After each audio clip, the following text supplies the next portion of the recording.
இன்றைய முக்கிய நிகழ்வுகள். காரைக்கால் செபஸ்தியர் ஆலய தேர்பவனி, ஆயிரக்கணக்கான கிறிஸ்தவர்கள் பங்கேற்பு.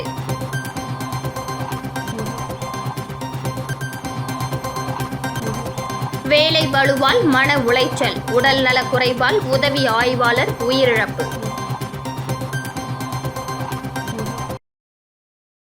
காரைக்காலில் மன அழுத்தம் காரணமாக இந்திய ரிசர்வ் பட்டாலியன் பிரிவு சிறப்பு உதவி ஆய்வாளர் வேல்முருகன் சிகிச்சை பலனின்றி உயிரிழந்தார். புதுச்சேரி மாநிலம் காரைக்கால் மாவட்டத்தில் இந்திய ரிசர்வ் பட்டாலியன் பிரிவில் சிறப்பு உதவி ஆய்வாளராக பணிபுரிந்தவர் வேல்முருகன். இவர் காவல் கண்காணிப்பு அலுவலகம், நீதிமன்றம், சிறைச்சாலை, பாதுகாப்பு பெட்டகங்கள் அறை ஆகியவற்றில் பணிபுரிந்து வந்தவர். இதேபோன்று வேல்முருகன் கடந்த சில நாட்களாக மாவட்ட ஆட்சியர் அலுவலகத்தில் பாதுகாப்பு பணியில் ஈடுபட்டிருந்தார். இந்த நிலையில் 3 காவலர்கள் பணி செய்யும் இடத்தில் தேர்தல் பணிகள் காரணமாக 2 காவலர்களுக்கு மட்டும் பணி ஒதுக்கியதாக கூறப்படுகின்றது. இதனால் ஓய்வில்லாமல் பணி செய்த சிறப்பு உதவி ஆய்வாளர் வேல்முருகன் மன அழுத்தத்தில் இருந்து வந்துள்ளார். இந்த நிலையில் நேற்றைய முன்தினம் வீட்டில் தூங்கிக் கொண்டிருந்த வேல்முருகன் விடியற்காலை கழிப்பறைக்கு சென்று வரும் வழியில் மயக்கம் ஏற்பட்டுள்ளது. உடனடியாக அவரை காரைக்கால் அரசு மருத்துவமனையில் சிகிச்சைக்கு சேர்த்துள்ளனர். அப்பொழுது மருத்துவர்கள் பரிசோதித்து தலைப்பகுதியில் மூளை நரம்பில் இரத்த கசிவு ஏற்பட்டுள்ளதாகவும் உடனடியாக மேல் சிகிச்சைக்கு அழைத்து செல்லும்படி அறிவுறுத்தியுள்ளனர். இதனையடுத்து ஆம்புலன்ஸ் மூலம் திருச்சி தனியார் மருத்துவமனைக்கு சிகிச்சைக்காக சேர்த்துள்ளனர். தீவிர சிகிச்சை பிரிவில் அனுமதிக்கப்பட்ட சிறப்பு உதவி ஆய்வாளர் வேல்முருகன் பலத்த இரத்த கசிவு ஏற்பட்டு மூளை நரம்புகள் பாதிக்கப்பட்டதால் சிகிச்சை பலனின்றி பரிதாபமாக உயிரிழந்துள்ளார். இச்சம்பவம் சக காவலர்கள் மத்தியில் பெரும் சோகத்தை ஏற்படுத்தியுள்ளது. இந்த நிலையில் உயிரிழந்த சிறப்பு உதவி ஆய்வாளர் வேல்முருகன் பணி சுமை குறித்து பேசிய ஆடியோக்கள் சமூக வலைதளங்களில் வைரலாகி வருகிறது. இதுகுறித்து அதிகாரிகள் விசாரணை செய்து வருகின்றனர். காரைக்காலில் உள்ள மிக பழமை வாய்ந்த புனித செபஸ்தியர் ஆலயத்தில் 152வது ஆண்டு விழாவை முன்னிட்டு 5 பெரிய தேர்பவனி கோலாகலமாக நடைபெற்றது. இதில் ஆயிரக்கணக்கானோர் பங்கேற்றனர். காரைக்கால் அடுத்த தருமபுரத்தில் உள்ள பழமை வாய்ந்த புனித செபஸ்தியர் ஆலயத்தின் 152வது ஆண்டு திருவிழா கடந்த 11ஆம் தேதி கொடியேற்றத்துடன் துவங்கியது. விழாவின் முக்கிய நிகழ்ச்சியான புனித செபஸ்தியர் 5 பெரிய தேர்பவனி வீதியுலா நிகழ்ச்சி மிகவும் விமர்சையாக நடைபெற்றது. முன்னதாக திருப்பலியினை காரைக்கால் புனித தூய தேற்றரவு அன்னை ஆலய பங்கு தந்தை பால் ராஜ்குமார் மற்றும் துணை பங்கு தந்தை சுவாமிநாதன் சிறப்பாக நடத்தி வைத்தனர். தொடர்ந்து வண்ண மின் விளக்குகளால் அலங்கரிக்கப்பட்ட 5 பெரிய தேர்களில் புனித செபஸ்தியர் வீதியுலா நிகழ்ச்சி சிறப்பாக நடைபெற்றது. ஆலயத்தில் இருந்து புறப்பட்ட 5 பெரிய தேர்களும் முக்கிய வீதிகள் வழியாக வலம் வந்து மீண்டும் ஆலயத்தை வந்தடைந்தது. புனித செபஸ்தியர் தேர்பவனி விழாவில் ஏராளமான கிறிஸ்தவர்கள் கலந்து கொண்டு புனித செபஸ்தியரை வழிபட்டனர்.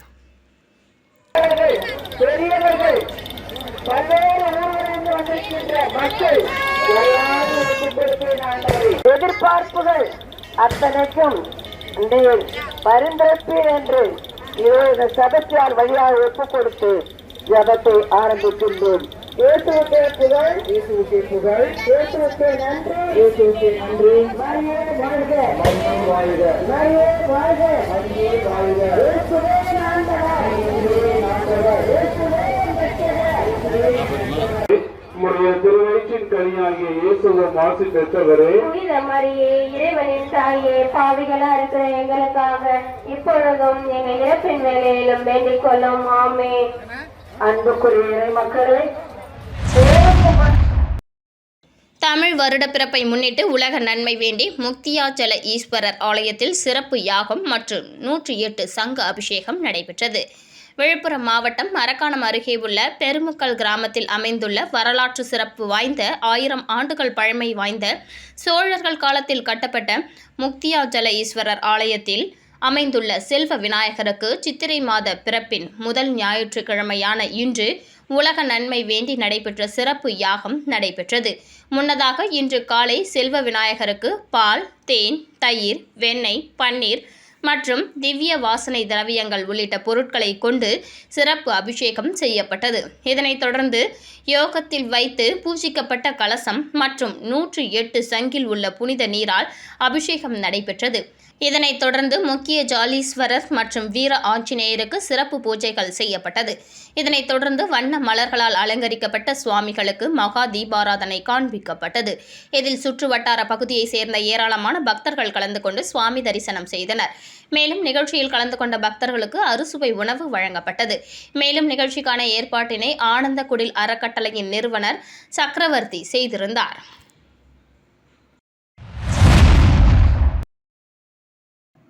புதுச்சேரியில் கிங் மேக்கர்ஸ் IAS அகாடமி மற்றும் இந்து தமிழ் திசை இணைந்து நடத்திய உனக்குள் ஓர் IAS வழிகாட்டு நிகழ்ச்சி 1000க்கும் மேற்பட்ட மாணவர்கள் ஆர்வமுடன் கலந்து கொண்டனர்.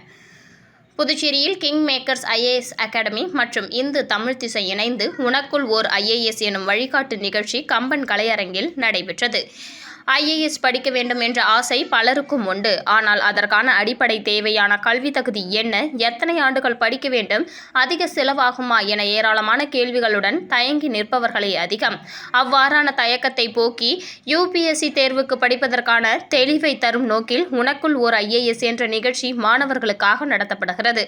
இந்த நிகழ்ச்சியில் புதுச்சேரி மாவட்ட ஆட்சியர் குலோத்துங்கன், புதுச்சேரி முதுநிலை காவல் கண்காணிப்பாளர் கலைவாணன் ஆகியோர் கலந்து கொண்டு சிறப்பு விருந்தினர்களாக கலந்து கொண்டு தங்கள் கடந்து வந்த பாதைகள் மற்றும் IAS, IPS ஆனது எப்படி என்பது குறித்து மாணவர்களுக்கு ஆலோசனைகளை வழங்கி ஊக்கப்படுத்தினர். இந்த நிகழ்ச்சியில் கிங் மேக்கர்ஸ் IAS அகாடமி தலைவர் மற்றும் மேலாண் இயக்குனர் சத்யஸ்ரீ பூமிநாதன் மற்றும் இந்து தமிழ் திசை நாளிதழின் முதுநிலை உதவி ஆசிரியர் முருகேசன் ஆகியோர் ஊக்க உரையாற்றினர்.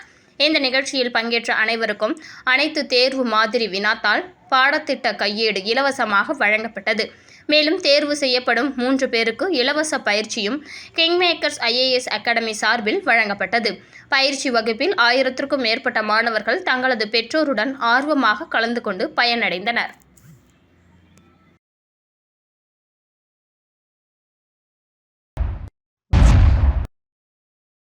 புதுச்சேரி அடுத்த ஆரோவில் ஆதிசக்தி கலாச்சார மையத்தில் நிறுவனர் வீணா பாணி நினைவாக நடைபெற்று வரும் கலை விழாவில் Adishakti கலைக்குழுவினர் A Woman or Not to Be என்ற தலைப்பிலான நாடகம் வெளிநாட்டினர் உட்பட அனைவரையும் வெகுவாக கவர்ந்தது.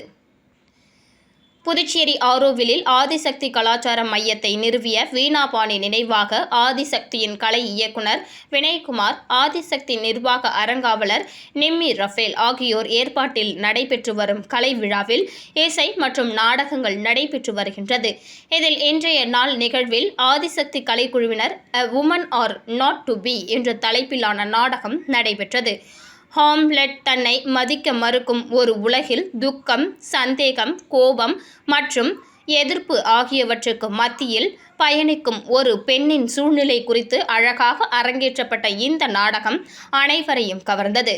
ஆதிசக்தியின் கலை இயக்குனர் வினய்குமார் எழுதி இயக்கி நடித்த இந்த நாடகத்தில் ஆதிசக்தி நிர்வாக அறங்காவலர் நிம்மி ரஃபேல் மற்றும் கலைஞர்கள் பலர் தங்களின் நடிப்பை வெளிப்படுத்தினர். இதில் புதுச்சேரி மட்டுமில்லாமல் வெளி மாநில வெளிநாடுகளிலிருந்து 100க்கும் மேற்பட்ட பார்வையாளர்கள், கலைஞர்கள் கலந்து கொண்டு நிகழ்ச்சியை கண்டு ரசித்தனர். சுமார் 1 மணி நேரத்திற்கும் மேலாக தங்களின் நடிப்பு திறமை மூலம் ரசிகர்களை ரசிக்க வைத்தனர். நிகழ்ச்சி முடிந்ததும் பார்வையாளர்கள் கைத்தட்டி மகிழ்ச்சியை வெளிப்படுத்தி உற்சாகம் அடைந்தனர். ஒதியம்பட்டு ஓம் ஸ்ரீ சர்க்குரு மகான் வண்ணார பரதேஸ்வரர் சுவாமிகள் ஆலயத்தில் 108 சங்காபிஷேகம் நடைபெற்றது. புதுச்சேரி மாநிலம் ஒதியம்பட்டு பகுதியில் அமைந்துள்ள ஓம் ஸ்ரீ சர்க்குரு மகான் வண்ணார பரதேஸ்வரர் சுவாமிகள் ஜீவசமாதி சித்தர் பீடத்தில் 234ஆம் ஆண்டு மகா குரு பூஜை விழாவினை முன்னிட்டு கோபூஜை மற்றும் கணபதி ஹோமம் நடைபெற்றது. தொடர்ந்து முக்கிய நிகழ்வாக மகானுக்கு 108 சங்காபிஷேகம் வெகு சிறப்பான முறையில் நடைபெற்றது. இதில் பக்தர்கள் திரளாக கலந்து கொண்டு தங்களது பொற்கரங்களால் சுவாமிக்கு சங்காபிஷேகம் செய்து சிறப்பித்தனர். மேலும் புதுச்சேரி வேதபுரீஸ்வரர் சிவனடியார் கூட்டம் சார்பாக திருவாசகச் செம்மல் சிவதிரு சிவசங்கரன் ஐயா தலைமையில் திருவாசகம் முற்றோதுதல் நிகழ்ச்சியும், அதனைத் தொடர்ந்து மாலை சுந்தர நாட்டிய கேந்திரா சுந்தரமூர்த்தியின் பரதநாட்டியம் நிகழ்ச்சியும் நடைபெற்றது. இதில் பக்தர்கள் திரளாக கலந்து கொண்டு சுவாமி தரிசனம் செய்து மகானை வழிபட்டு சென்றனர். நிகழ்ச்சிக்கான ஏற்பாட்டினை ஆலய நிர்வாக அதிகாரி பர்குணம், ஆலய தலைமை அர்ச்சகர் முத்து மற்றும் ஒதியம்பட்டு ஊர் பொதுமக்கள் மிக சிறப்பான முறையில் செய்து வருகின்றனர். காரைக்கால் அடுத்த கிளிஞ்சல்மேடு மீனவ கிராமத்தை சேர்ந்த வீரவேல் என்பவருக்கு சொந்தமான விசைப்படகில் காரைக்கால் மற்றும் தமிழக பகுதியை சேர்ந்த 12 மீனவர்கள் கடந்த 9ஆம் தேதி காரைக்கால் மீன்பிடி துறைமுகத்திலிருந்து மீன்பிடிக்க சென்றுள்ளனர். இந்த நிலையில் கோடியக்கரை தென்கிழக்கே இந்திய எல்லை பகுதியில் மீன்பிடித்துக் கொண்டிருந்த மீனவர்களை யாழ்ப்பாணம் கரைநகர் பகுதியில் எல்லை தாண்டி மீன்பிடித்ததாக கூறி இலங்கை கடற்படையினர் கிளிஞ்சல்மேடு மற்றும் பட்டினச்சேரி பிரதீப், விமன், மதன், செல்வன், நிஷ்பந்த் உள்ளிட்ட 12 மீனவர்களை கைது செய்து அவர்களது விசைப்படகையும் பறிமுதல் செய்துள்ளனர். மேலும் கைது செய்யப்பட்ட இலங்கையில் உள்ள மீனவர்களுக்கு காரைக்கால் அடுத்த பட்டினச்சேரி மீனவ கிராமத்தை சேர்ந்த 5 மீனவர்கள் கடந்த 1 வாரத்திற்கு முன்பு இலங்கை கடற்படையினரால் எல்லை தாண்டி மீன்பிடித்ததாக கைது செய்யப்பட்டனர். மேலும் அந்த குடும்பத்தை நேரில் சென்று சந்தித்து பாஜக பட்டியல் அணி தலைவர் TKSM மீனாட்சி சுந்தரம் ஆறுதல் தெரிவித்து அவர்களுக்கு குடும்பத்தினருக்கும் தேவையான மளிகை பொருட்கள் கொடுத்து உதவி செய்தார்.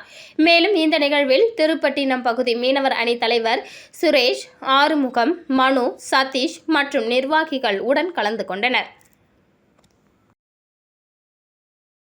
மீண்டும் இன்றைய முக்கிய நிகழ்வுகள்.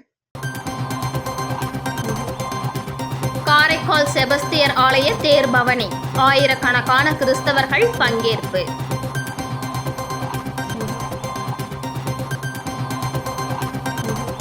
வேலை பளுவால் மன உளைச்சல், உடல் நல குறைவால் உதவி ஆய்வாளர் உயிரிழப்பு.